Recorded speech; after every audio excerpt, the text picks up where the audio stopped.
of dawn we go. We'll see how well will Bren Esports take down the likes of Todak, because this swordfishes are hella tanky.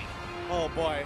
All right, now that I've caught my breath after laughing so hard here, Todak, the simple idea of what their composition is similar to Game 1. They want to out-macro Bren here, and they've got a bunch of tanks who are actually pretty decent, or fairly decent at actually pushing the lane, given enough time at level 4 itself. X-Ray, he'll be able to clear these waves without having to put himself at risk. Same goes for both Moon and as well as E1. Chico, on the other hand, he can play a little bit more defensively, and with the help of the lineup, can buy a lot more time. And for Maze, he's great at cutting waves. Yeah, he does have the avarice, you know, just set up things for the late game, just get that mid-game power spike a bit more early. But for the side of Bren Esports, Carl Tizzy here, I think will get aggroed a lot by the time we reach level 3 for these guys on Todak.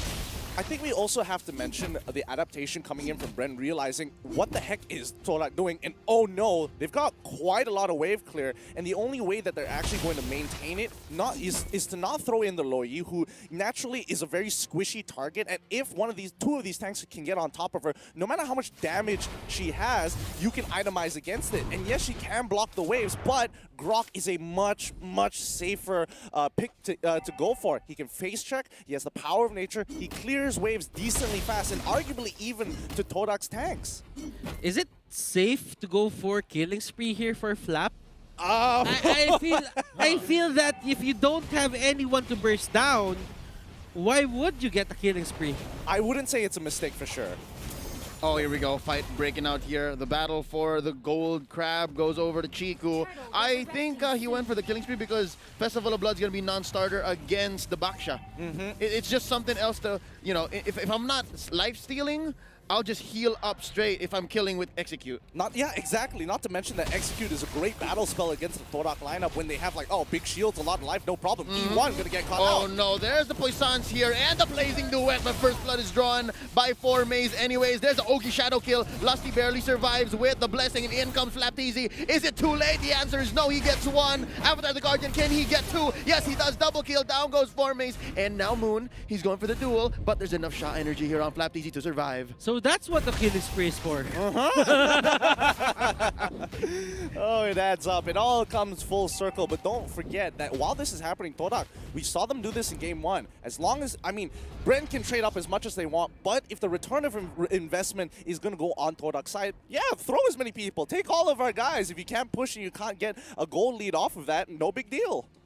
E1 here just staying near that brush, just trying to see if there is a turtle take going on for the side of Bren Esports.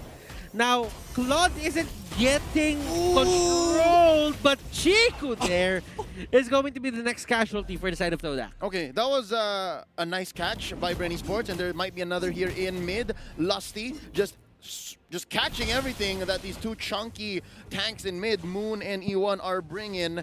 And if there's anything here that we can note, it's the fact that Bren Esports here ahead by about 600 gold.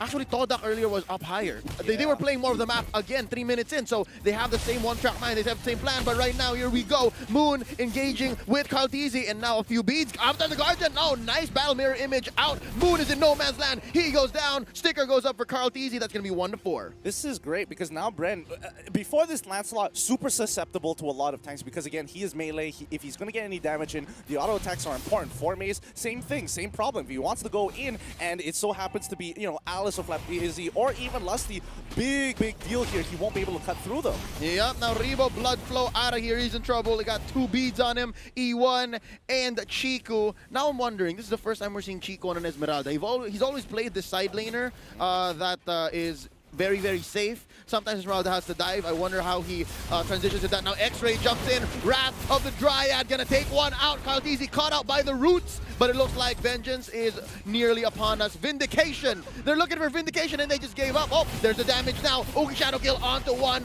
Rebo is going to survive, but only for so long because he's gonna be destroyed here by Chiku. Now goes for the wild charge, misses, and that's gonna be a sticker. Oh, I feel bad. Now it's gonna be 3-on-1. That's gonna be the revitalized dropped in, and an arrow from down below. Few says, hold up, I'm a little too late.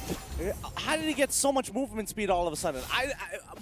Oh, well done to Todak here, but every single time we see a fight being started from Bren, especially when one of the Todak members is deep inside a really off position, we gotta look elsewhere across the map because Todak is making something happen. Now for Bren Esports, yes, Alice might have gone down. Rebo and Lusty could have just offered himself right there as sacrifice. Karatizi here is still kind of bit good in terms of his farming. Oh yeah, very good indeed. But, you know, just give it some time. Have faith in Karatizi here because he is playing on a hero who is going to be abusing a Demon Hunter's sword, which is going to be the bane of the existence of Todak because the more health you have, the stronger this item is going to be. Demon Hunter sword is another way to actually do it. Yep, so hoping that they find that. Oh, it goes to Lusty. That's going to be the turtle now down, as well as E1. Flapteasy gets the kill. So far, this killing spree, Yu Zhong, is paying dividends for Bren Esports. 2 for none, plus the turtle. I think they're just finding their ground. They must be feeling great. They're feeling really great indeed. And I think, you know, just some great adaptations on Bren's side to say, yes, we are going to shut this composition down one way or another. Chiku does get a return investment on towards that top side. But again, Bren only just slightly ahead. They need more than this. Flapteasy is just doing great for his teammates. Now, I guess for few, we're not seeing a lot of these arrows just because it wouldn't really take just one arrow to take down people here. But here comes the fight. Wild charge that is going to be a disengage. But it's not going to be enough. What as you were saying? Now, I was actually done with my thought, but Perfect. there's just a fight happening. Perfect. Again. Perfect. Lusty from behind. There's the saving arrow. It's going to be enough. Moon is so brave. Moon is so brave. He's in. He's able to charge up. The Avatar the Guardian to escape. And that is going to be the purple. That's going to be their consolation. Demon Hunter sword is now up for Carl. Let us see what will that do. What difference will it make for the side of Bren Esports? Yeah, can we pull up the item list real quick? I want to see where Karatizi actually is at, but the dive coming in from Todak on towards that bot side to try and punish Flapteasy, but the rest of Bren is coming in. That's going to be, the black dragon form started in by Flapteasy. In he goes. E1 is taking a lot of damage, and that's going to be Few getting a kill. And in mid, Ogi, shadow kill. The ult on the Hayabusa popped in, but Lusty just wants to clear the waves. All right, so there was some minions, and just Lusty was not going to have any of it, so he survived the most part. Okay. Oh! But for Surprise! But for Bren Esports, it's not about going for the team fights. It's divide and conquer. Divide them, separate them on the map, kill them one by one. As long as they don't have the team fight on us, we're gonna win. Yep, and that's exactly what's happening here. They don't want to face down 3 tanks all at the same time, and now, the swing, the clothesline from hell helps, but it's not gonna be enough. Moon retreats once more with another Avatar the Guardian, and Lusty wants to finish the job. He started. E1 pushes him back. The enforcers of Todak Esports. Oh, this is so frustrating, but Bren, they're going to get all the neutral objectives here, and Todak, they know, okay, it looks like we're going to have to play for late game here because Karatizi, the moment he gets that golden staff, it's going to be impossible for Todak to actually be relevant, especially for the tanks to be relevant in this game. Yes, Belleric, can have a great passive to bounce him multiple times, but that doesn't mean they're going to win the fight. Yep, and here we go. That's going to be the Ogi Shadow kill called off. Quad Shadow out of here. I don't want none of this. They're looking to go maybe for another choke, unless it's looking dire, because look down bottom. Chiku is slowly pushing once more. That's something they got to watch out for.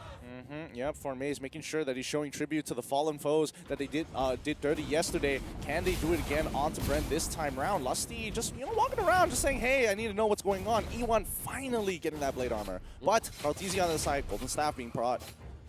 Yeah, and with that blade armor, Bren Esports need to look out for their damage output. They cannot just throw it loosely because that might bite themselves at the back. Karatizi, Battle Mirror image out. Avatar the Guardian is going to come in, hit Few, but not Karatizi. Not just yet. Moon taking quite a few hits there. Oh, in comes Flapteasy. That's going to be the knockout. Oh, he still survives. He still survives. E1 is alive with the Puissance, and that's going to be a disengage, and they want more. I think it's going to be Todak's prime time to engage. Flapteasy in the front line taking quite a few hits. Caught in with the lockdown by X-Ray. Rat the Dryad going to push him back. Another disengage, and Blazing Duet from the back. Chiku takes quite the beating, and second. That's going to be one for Carlteasy. Make that two. 4Maze goes down as well. Few blasting him. It's a triple for Bren Esports. Down goes 4Maze. And it took a while, but they eventually got it down.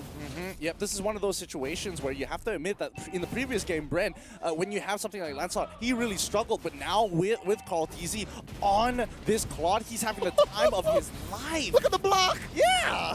But that doesn't matter as he can jump from that, but there is another kill up top. Now, this is a problem for Todak. In terms of their lineup, their early game is good. They can go for a lot of the team fights. If they win those, they might win the game. But for Bren Esports right now, they know that Todak has no comeback mechanic on this. Yep, they're just going to have to stall it out. Brick wall Bren. As long as they don't break their crystal or their inhibitors, they have a very good opportunity to turn this around, given like, 20 minutes or so. And here comes the penetration, and the fight actually breaks out all in. Chiku going to be backing up, but there's Rebo on the other side to catch him off. Black Dragon formed now by Flapteasy to try and find a kill. Chiku goes down, Rebo finds him down bottom, and they are going to continue the assault. E1 goes down, Avatar the Guardian catches quite a few, but there is the blazing duet. Carlteasy's doing it, ladies and gentlemen. It's just 4Maze left to defend. Can he do this? Bren Esports looking low. There's the block by Lusty, and this might just be it. One shadow. Ogi shadow kill going in. Is there enough damage? Ladies and gentlemen, that's one. Lusty goes. Can they continue? Can they finish? That's the question. 11 minutes, 20 seconds in. They'll take the lower tier turret. Is Bren taking too long here, or is they going to finish? It feels like it's a ladder. I think it's a ladder. Ladies and gentlemen, Bren Esports takes game number 1, forcing game number 3. Oh boy, that is a difficult situation to be in here for Todak, but honestly,